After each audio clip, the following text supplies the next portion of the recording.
कैसे हो आप लोग। Welcome back to my channel. आज के अपने इस वीडियो में स्टूडेंट्स हम लोग बायनॉमियल थ्योरम पे बेस्ड एक बड़ा ही अच्छे क्वेश्चन को सॉल्व करेंगे, ये जो कि क्लास 11 के चैप्टर नंबर 8 से रिलेटेड है। बच्चों, बायनॉमियल थ्योरम पे बेस्ड अलग से हम लोगों ने एक्सरसाइज वीडियोस बना रखे हैं, जिसमें इसके इंट्रोडक्शन, पास्कल ट्रायंगल क्या होता है, binomial theorem for positive integral indices कैसे निकालते हैं, कैसे उसको सॉल्व करते हैं, जनरल टर्म इसमें क्या होता है, मिडिल टर्म इसमें क्या होता है, ये सारे एक्सप्लेनेशन हम लोगों ने उस वीडियो में कर रखे हैं। अभी फिलहाल इस वीडियो में बच्चों हम लोग केवल एक बहुत ही अच्छे से क्वेश्चन को यहाँ पे सॉल्व करेंगे, बहुत इजी मेथड से, छोटा सा बिल्कुल इसका वीडियो होने वाला है। तो शुरू से लेकर के लास्ट तक इस वीडियो को आप लोग जरूर देखिएगा, ताकि आप लोग को ये क्वेश्चन अच्छे से समझ में आए कि इस क्वेश्चन में करना क्या है आपको।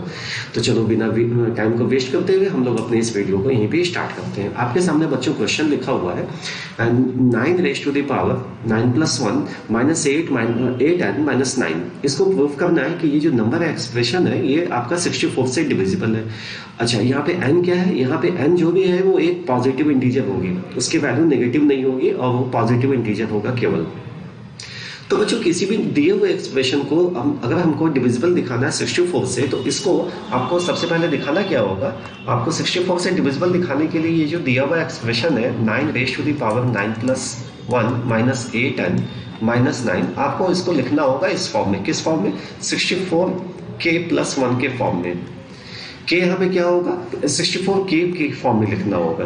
के क्या होगा यहाँ पे, के कोई भी पॉजिटिव इंटीजर, कोई भी इंटीग्रल वैल्यू हो सकती है ये, और प्लस में ये 0 होगा। यहाँ पे प्लस में 0 होने का मतलब ये हुआ कि ये दिए हुए एक्सप्रेशन को जब आप 64 से डिवाइड कर रहे हो तो 64 इसका डिवाइजर हो गया इंटू सम कोशेंट के हो जाएगा और प्लस रिमाइंडर 0। रिमाइंडर अगर 0 आ गया तो इसका मतलब दिया हुआ एक्सप्रेशन आपका वो डिविजिबल होगा 64 से। तो इसको हम लोग को प्रूव करके लाना, 64k के फॉर्म में लेकर के आना, के कोई भी वहां पे इंटीजर हो सकता है। तो चलो हम लोग इसको स्टार्ट करते हैं। करना कैसे है इसको, सबसे पहले ध्यान से देखो, 9 को आप लोग लिख सकते हो बच्चों 1 + 8 इसको लिख सकते हो। तो मैंने लिख दिया इसको 1 + 8 raise to the power n + 1 इस फॉर्म में लिख दिया। अब यहाँ पे बायनॉमियल थ्योरम के एक छोटे से फार्मूला को आपको यूज करना है, जो कि है 1 + x to the power n। इसका एक्सपेंशन बच्चों मैंने आप लोगों को बता रखा है कैसे होता है, आप सबको पता भी होगा कि इसका एक्सपेंशन करते कैसे हैं। इज इक्वल टू होता है students nc0 plus nc1x plus nc2x² plus dot dot dot last term इसका होगा students ncn x raise to the power n। ये इसका एक्सपेंशन होगा।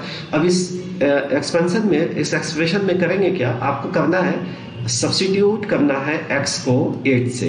देन आप कर दो सब्स्टिट्यूट x by 8, क्योंकि ऐसा जैसे ही करोगे आप तो ये 1 + 8 हो जाएगा और इसका पावर जो है n लिखा हुआ है ना, तो हम लोग n को भी n + 1 से सब्स्टिट्यूट कर देंगे। तो मैं ये भी लिख दे रहा हूँ and replace n by n + 1, ताकि जो हम लोग का 9 टू द पावर 9 + 1 है उस फॉर्म में आपका ये लेफ्ट हैंड साइड बिल्कुल आ जाए। तो चलो इसको सब्स्टिट्यूट करते हैं वैल्यू को अभी। तो 1 प्लस ये हो गया स्टूडेंट्स 8, x की वैल्यू 8 मैंने सब्स्टिट्यूट कर दिया raise to the power n + 1। तो जहां जहां अब इस एक्सप्रेशन में, इसके एक्सपेंशन में n लिखा हुआ, वहां वहां आप n + 1 लिखोगे और x के जो सब्स्टिट्यूट करोगे आप 8 से, तो ये हो जाएगा n + 1 c0 plus n + 1 c1, x की वैल्यू 8 रख दो, तो 8 plus n + 1 c2 8² plus dot dot dot, similarly ऐसे करते जाओ, लास्ट टर्म इसका लिख रहा हूं मैं n + 1।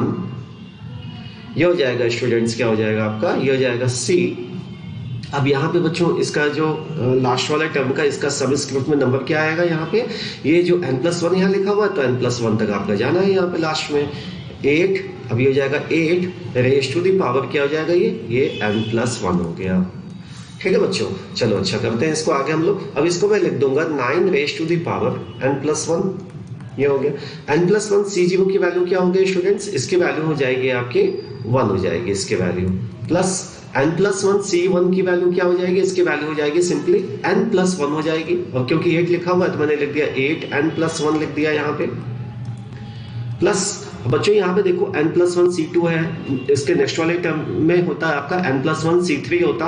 अब ये 8 का स्क्वायर है, फिर 8 का क्यूब होगा, फिर 8 रेज़ टू द पावर 4 होगा। तो हर एक टर्म में देखो ध्यान से आप लोग 8 का स्क्वायर आ रहा है, तो करेंगे क्या है यहाँ पे बच्चों, हम लोग यहाँ पे 8 का स्क्वायर दैट इज 64, उसको कॉमन ले लोगे आप लोग। तो मैंने 64 यहाँ से कॉमन निकाल लिया। अब बच गया एक्सप्रेशन में यहाँ पे फर्स्ट टर्म हो गया इसका n+1 C2, क्योंकि 64 कॉमन आ गया, प्लस अगर मैं यहाँ पे नेक्स्ट टर्म मैंने लिखा होता तो वो होता है आपका n+1 C3, 8 raise to the power 3 होता, तो 8 रेज़ टू द पावर 3 में से 8 स्क्वायर आपने कॉमन कर लिया है, तो यहाँ पे केवल 8 बचेगा, plus and so on. Last वाला टर्म में लिखता हूँ यहाँ पे n+1 C, n+1 की वैल्यू बच्चे होती है 1 यहाँ पे, फिर से तो मैं इसको 1 लिख दे रहा हूँ।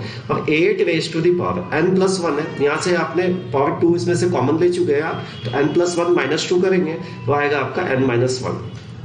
तो अगेन अब ये हो गया students 9 raise to the power 9+1 is equal to 1 plus 8n plus 8 is plus bracket open कर दिया प्लस 64 इंटू के। अब ये जो एक्सप्रेशन यहाँ पे लिखा हुआ है स्टूडेंट्स n+1 C2 से लेके लास्ट में ये वाला टर्म में 8 raise to the power n-1 है, ये पूरा ही एक्सप्रेशन जब इसको सॉल्व करेंगे हम लोग तो कोई ना कोई एक इंटीजर मिलेगी इसकी वैल्यू। तो उस इंटीजर को हम लोग ऐसे यहाँ पे k एज्यूम कर दिया मैंने, 64 इंटू सम इंटीजर k। अब यहाँ पे बच्चों करना है क्या, आपको बस करना है ट्रांसपोज यहाँ पे 9 रेज़ टू द पावर 9+1, ये हो जाएगा बच्चों -8n, इस साइड में आएगा तो ये हो गया -8n, 8 + 1 is what, it is 9, -9 हो गया इज इक्वल टू 64k। क्योंकि ये 64 इंटू सम कांस्टेंट k के फॉर्म में आ गया, यहाँ पे आप मेंशन कर दो यहाँ पे कि k है क्या, आपने लिख दिया where k is equal to क्या है k यहाँ पे n+1 C2 plus n+1 C3 8 plus dot dot dot plus 8 raise to the power n-1, ये k की वैल्यू दे रही है। अब क्योंकि आप दिए हुए एक्सप्रेशन को 64 into k some constant k के फॉर्म में लिख पा रहे हो, now we can say that the given expression is completely divisible by 64, क्योंकि जब इसको आपने k से डिवाइड किया, जब आपने 64 से इसको डिवाइड किया तो रिमाइंडर आपका 0 आ रहा है, 64 इंटू सम क्वोशिएंट आ रहा है, k की वैल्यू क्या है, क्वोशिएंट कहलाएगा वो। तो अब आप बोलोगे therefore 9 raised to the power n+1 minus 8n minus 9 is divisible by 64 because the remainder is 0, is divisible by 64। ये हो गया बच्चों क्वेश्चन सॉल्व। सिंपल सा मेथड था, बाइनोमियल थ्योरम आपको लगाना था, क्वेश्चन सॉल्व हो गया। तो बच्चों मैंने जितना इसके पहले वीडियो बना रखे हैं उसमें आप लोगों के बहुत अच्छे लाइक्स और कमेंट्स आए हैं, तो इसी तरह से आप लोग मेरे चैनल को सब्सक्राइब कर दीजिए और मेरे वीडियोस को देखते रहिए ताकि मैं आप लोगों तक ऐसे इन्फॉर्मेटिव वीडियोस पहुंचाता रहूं। और बच्चों अपना ख्याल रखिए, तब तक के लिए अब नेक्स्ट वीडियो में फिर से मिलते हैं। Now bye and take care.